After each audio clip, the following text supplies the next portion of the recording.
Mirë, shikues nderuar, jemi rikthyer tashmë në pjesën e dytë ku do ndalemi tek Kosova. Kam të ftuar ditën e sotme zotin Bekim Adili, gazetar dhe analist. Zoti Adili, ju përshëndes. Zoti Adili, do doja të nisja me Kosovën, ku Komisioni Evropian tashmë i ka bërë thirrje Kosovës të ratifikojë sa më shpejt marrëveshjen për planin e rritjes. Ju vetë si e keni parë këtë thirrje nga Komisioni Evropian dhe nga ana tjetër, a mos ndoshta Kosova tashmë po paguan një çmim ekonomik për krizën e saj politike institucionale? Deri tani pajtohem me konstatimin tuaj, padyshim që ka paguar një kosto jo të vogël edhe në planin financiar dhe në planin politik dhe atë diplomatik, duke ditur se kemi patur ato ngrirje të marrëdhënieve dhe me Bashkimin Evropian dhe me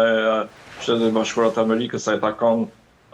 dialogut të strategjisë i cili quhet, por që tani më pas këtyre zgjedhjeve mendoj se duhet që të reflektojë politika dhe klasa politike e partit, subjektet e atjeshme, kanë dhënë deklarata shpresdhënëse, nga që bëhet fjalë për një vlerë jo të vogël të planit buxhetor, i cili ka rreth 1 miliard euro në zëra të veçantë dhe që këtu tani më duhet të tregoj këtë lloj pjekurie më në fund klasa politike dhe në rastin konkret dhe opozita në Kosovë, e cila pritet shumë shpejt të mblidhet dhe të konstituohet parlamenti i ri. Mendoni zoti Adili se opozita do ta vendosë interesin shtetëror mbi kalkulimet politike? Nuk e mendoj. Klasa politike në Kosovë përkundrazi, përjashton të rastin e fundit të ballafaqimit që u fut në një krizë institucionale Kosova për rreth 1 viti, në të kaluarën tani më po bëhen gati 2 dekada që nga shpallja e pavarësisë ose pak më shumë nga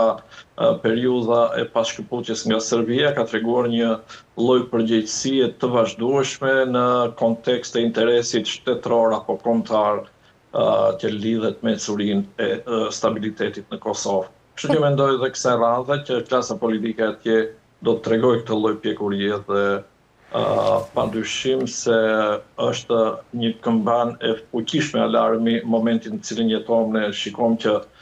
bota po tronditet nga kriza të thella të mëdha, ngjarje që janë shumë dinamike dhe gati të paparashikuara. Zoti Adili, ashtu si thatë edhe ju, Kosova është përfituesja më e madhe pra nga plani i rritjes me 900 milionë euro në dispozicion. Dhe pyetja se a e kupton vërtet klasa politike se ky është testi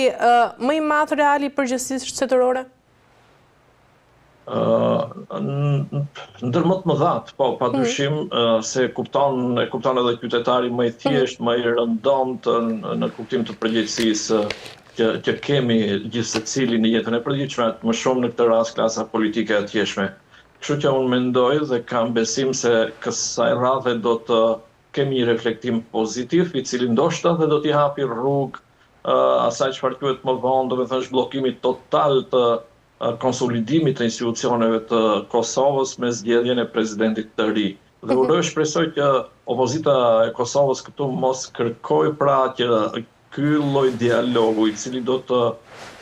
realizohet në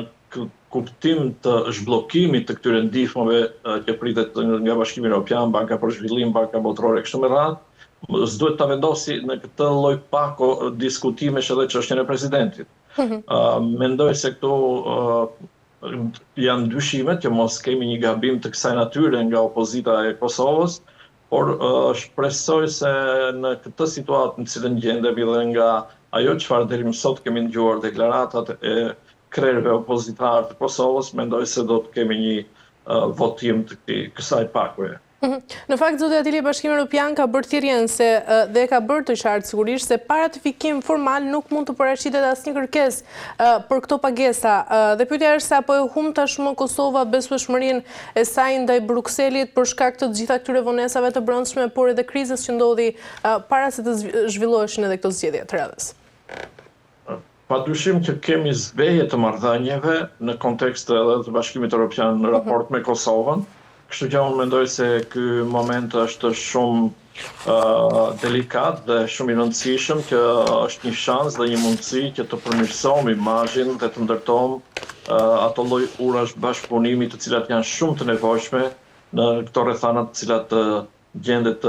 bota dhe rajoni në këto momente. Jo më larg se mbrëm, neve kemi një lloj provokimi nga ana e Serbisë që ka shkelur hapësirën territoriale të Kosovës me 2 dronë që kanë qëndruar jo pak, por ndoshta mbi 1 orë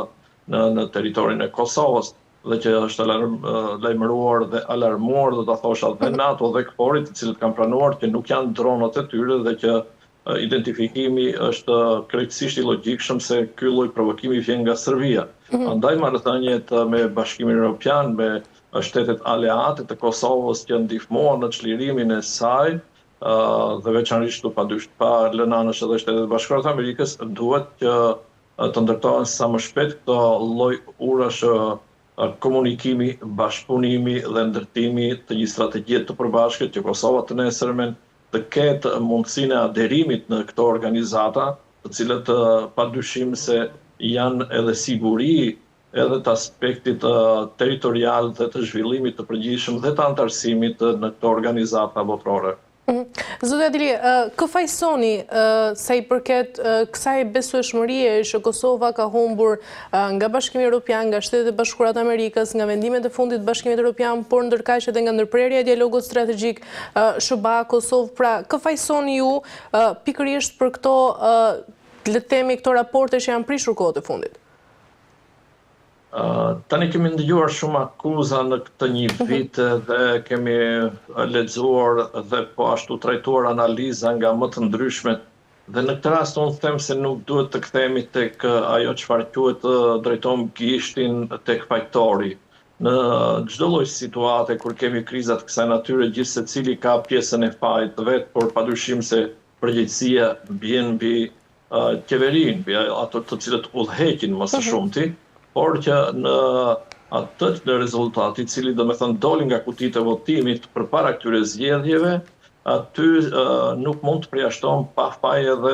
opozitën e atjeshme, e cila nuk mori një lloj nisme për të krijuar institucione përderisa akuzonte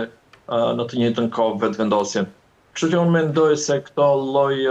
ndasish apo këto lloj përplasjesh tani më janë sheshuar ose duhet të lihen prapa krave dhe të shohim se çfarë në të ardhmen realisht duhet të ndërtojmë një strategji të përbashkët atje. Andaj mendoj se është më mirë mos drejtojmë atë gishtin tregues tek fajtori, por të përpiqemi edhe të kemi guxim dhe kurajo që të marrë gjithë secili atë pjesën e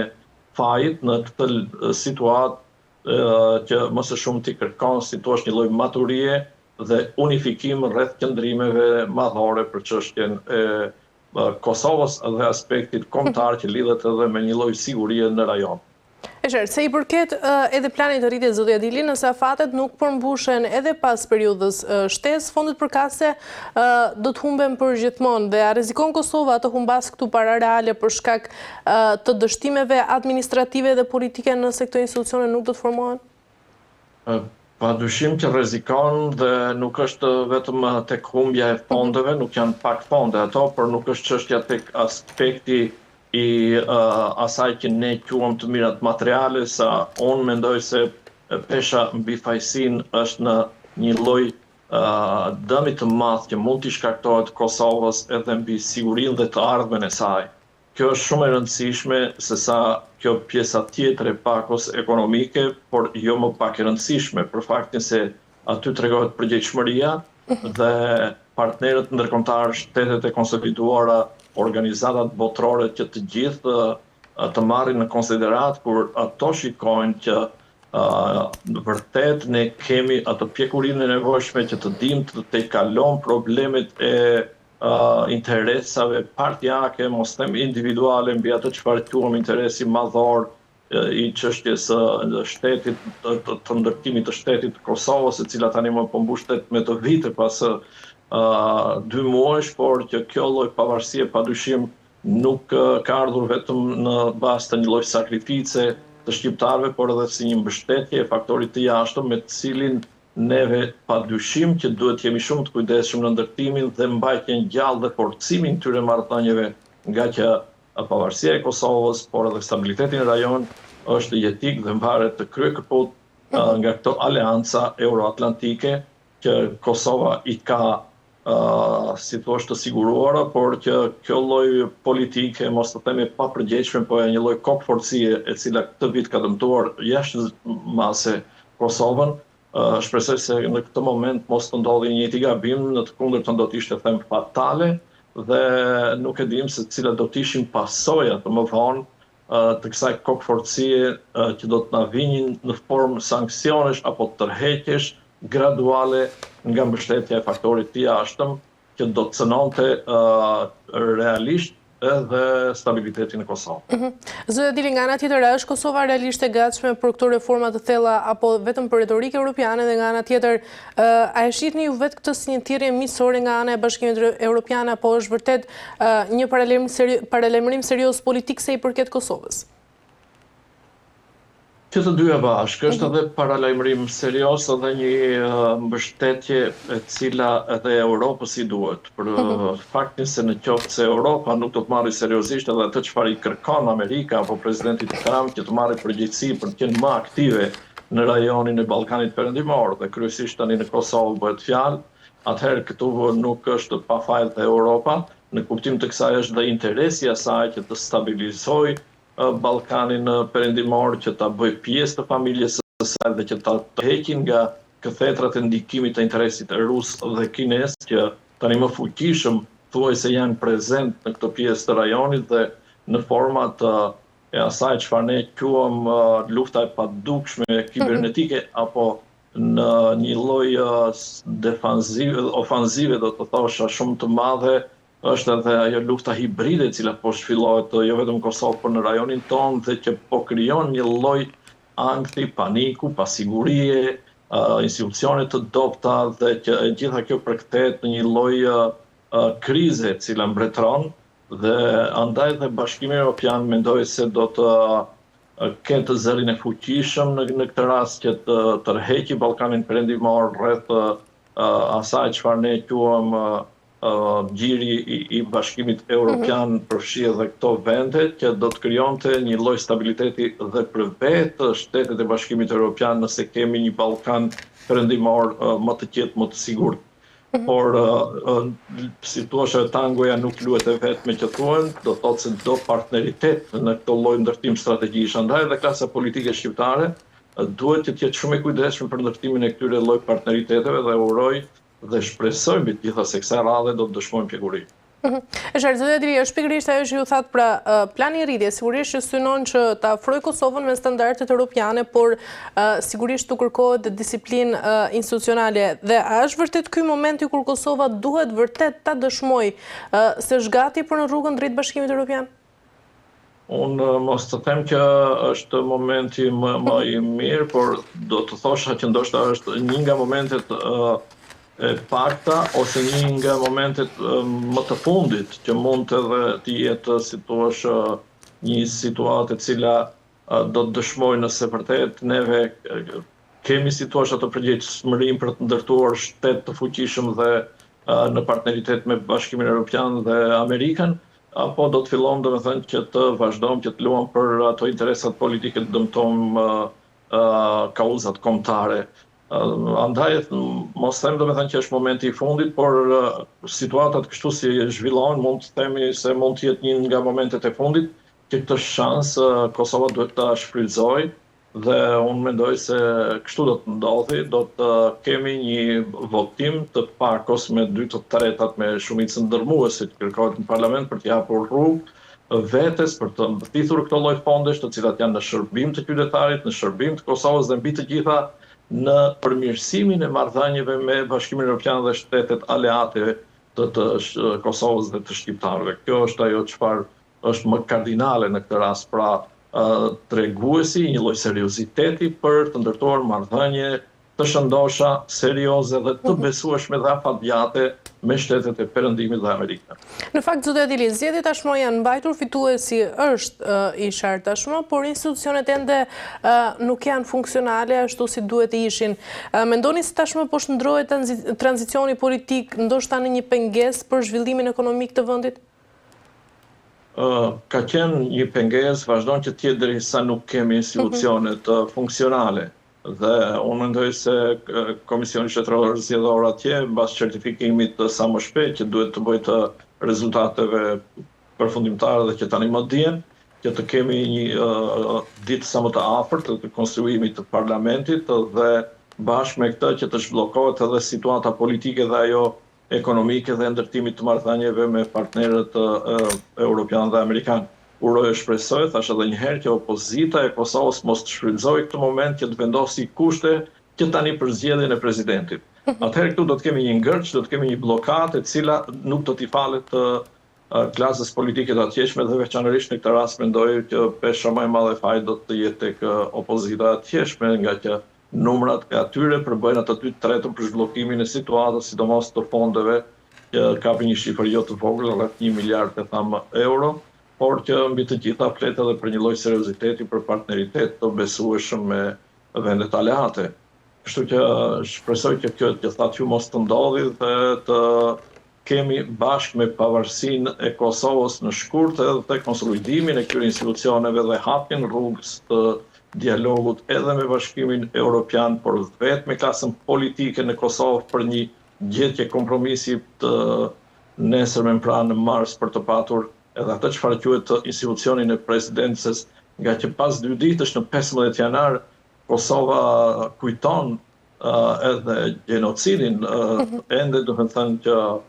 kemi në si thua rreth 2000 trupa viktimash të pagjetura, do të thotë se neve kemi përgjegjësi shumë të madhe ndaj këtyre situatave, kur thënë ne, do të thënë klasa politike në Kosovë, por në tërësi edhe shqiptarët, politikat kudo që janë ato në Shqipëri, në Maqedoninë e Veriut dhe kudo, duhet të kenë një maturi, duhet të kenë një pjekuri dhe një lloj strategjie për çështjet madhore, pra përderisa neve ende po ballafaqohemi me atë situatën e paslutës të viteve 88 98-99 në Kosovë të gjenocidit të serb, nuk kemi këtë lloj komoditeti që të zihemi për laçka që themi të interesit të përditshëm politik, se kush dhe çfarë pozicioni do të ketë më shumë në të çfarë quajmë institucionet e shtetit të Kosovës. Koha është për treguar seriozitet, për treguar pjekuri dhe që mos lejojnë që të ndërhyjnë edhe atë çfarë thash më herët dhe shumë e rëndësishme nëpërmes luftës hibride, agjenturat e huaja të cilat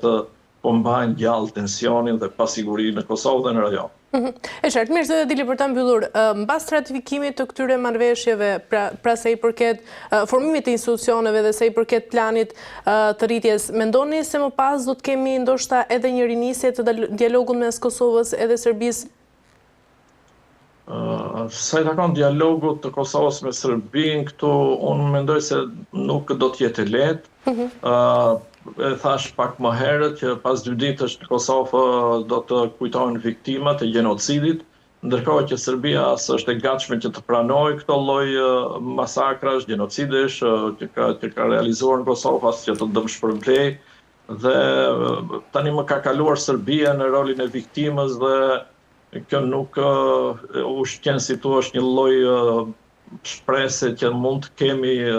të nesërmen një marrëveshje me Serbinë. Megjithatë, mendoj se Trysnia do të rritet, duhet që të kemi gatishmëri që të ulen të paktën forcat politike, ato qeveritare, apo krijimi i një lloj komisioni të unitetit, se mund ta quaj që të marrin që të gjithë përgjegjësinë e nevojshme për të patur gatishmëri që të ulen dhe të diskutojnë, sepse këtë do të kërkojnë edhe partnerët tanë, kryesisht ato amerikanë, dhe shqiptarët nuk duhet t'i friksohen dhe t'i ikin dialogut për faktin se e drejta është në anën e tyre dhe kjo duhet të dëshmohet, të demonstrohet, andaj dhe krijimi i institucioneve në Kosovë ka shumë rëndësi për faktin se kur institucionet janë funksionale, padyshim edhe në diplomacinë e jashtme dhe në ato çfarë quajmë marrëdhëniet me partnerët të tanë, aleatët e përhershëm janë më stabile dhe presioni le të jetë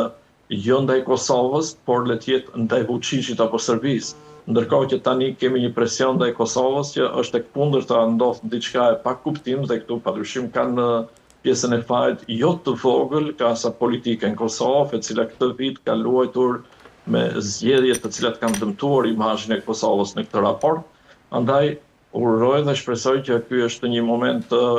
shumë i favorshëm për Kosovën që t'i konsolidojë këto lloj institucionesh dhe që të kalojë një lloj ofenzive, pra mos të jetë Kosova jo që do të jetë nën trysninë e faktorit të jashtëm për të zhvilluar këtë dialog, po ky lloj presioni le të kalojë ndaj Serbisë dhe Vučićit. E qartë, mirë, zë Adili, kemi arritur në fund, ju falenderoj shumë për gjitha informacionin që ndatë së dhe mua. Faleminderit dhe juve. Faleminderit kënaqësi. Mirë, të nderuar televizionistët, do bëjmë një pushim të shkurtër dhe më pas rikthehemi në pjesën e tretë.